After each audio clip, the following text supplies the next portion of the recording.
Tonight's gonna be a great night. Tonight, I'm gonna be cooking some juicy pan-fried pork chops. Yum. Our first step with preparing our juicy pan-fried pork chop is to produce our marinade. This is gonna really add great flavor to the pork chops.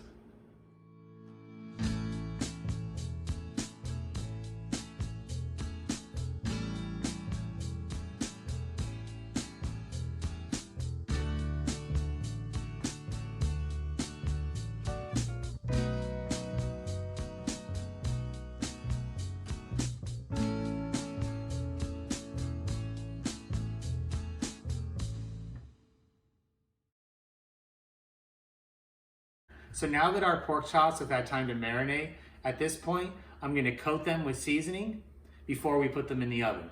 Now I'm gonna preheat the oven to 220 degrees, and I'm gonna cook the pork chops to about 70% of the finished temperature, which is about 100 degrees, because these pork chops are gonna finish at about 145 to 155, and they'll be so juicy. So before I get them in the frying pan, I'm gonna cook them in the oven. Before I do that, I'm gonna coat them. And what I like to do is a combination of breadcrumbs, seasoned flour, and panko crumbs. This is gonna create a nice crust on the outside and maintain the juiciness on the inside. Now, with the seasoned flour, you could use any brand of seasoned flour, or you can just make your own with salt, pepper, flour, and any sort of spices you like. So I'm gonna, at this point, add my dry ingredients into a bag. This keeps it pretty clean too. And I'm using about half a cup of each for 2 pork chops. Now these are about inch thick pork chops. These are bone-in pork chops, but you could use whatever kinds you like, really. If you use thicker than 1 inch, I'd recommend poking some holes in the meat before you marinate. This would really help it sink in. So this is nice and coated. That mustard's gonna help all of this rub adhere as well. It's gonna be really great at that. Now when putting it in the bag, I try my best to not let the mustard coat the entire sides of the bag. I will just keep our hands cleaner. So I'm gonna go ahead and just transfer this over to our rub bag. Okay. Now I can just kind of shake all of this until you get it nicely even coated.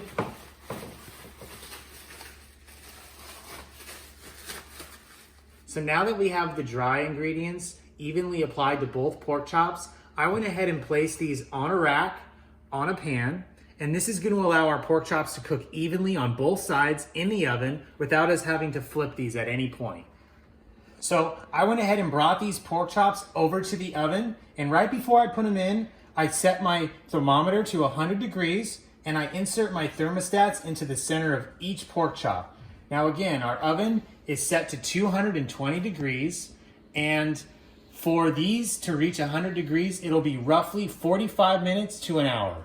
But I'll wait until I get the notification of 100 degrees internal temperature. So now I'm ready to put these in the oven. I'm gonna place them center rack, and I'm gonna wait for my thermometer to read 100 degrees. Okay, so they've reached 100 degrees Fahrenheit internal temperature. So at this point, I'm gonna remove them from the oven, and I'm gonna make sure that my oil is nice and hot before I put them in the skillet to fry. Now these don't look like much, but don't worry. The magic happens once we get these in the pan and fried for about 5 minutes on each side, or the internal temp increases to 145 to 155.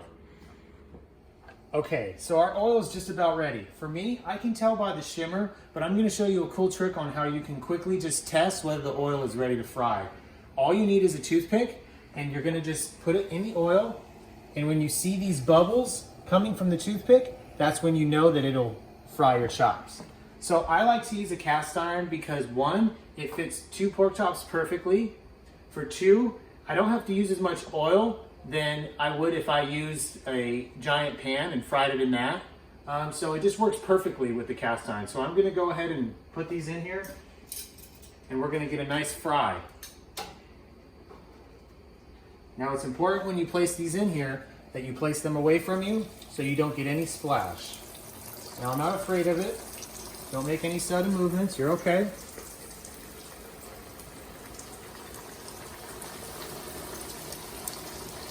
Now again, this is gonna be about 5 to 6 minutes on each side. And don't play with it, let it sit. I know it's tempting to check, but you should be able to tell by the color when it's ready to flip. Okay, so I've just done my first flip. It's been about 3 minutes, and it's important that you're very aware of the oil. You don't want this to splash on anything. I wouldn't be cooking this oil if there's really any kids or animals around. You want to make sure you have a nice cooking area that's safe.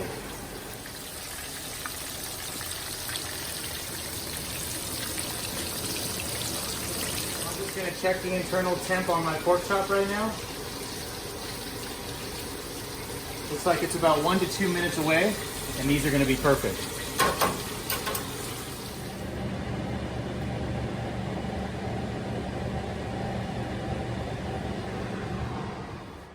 Okay, so my pork chops reached a temperature of 145, so I went ahead and pulled them from the oil. I'm going to let them rest on the rack for about 5 minutes while we prepare our salad. This is some delicious homemade dressing that my wife puts together. Sweet, tangy, and refreshing. The only thing left to do is put it all on a plate and enjoy.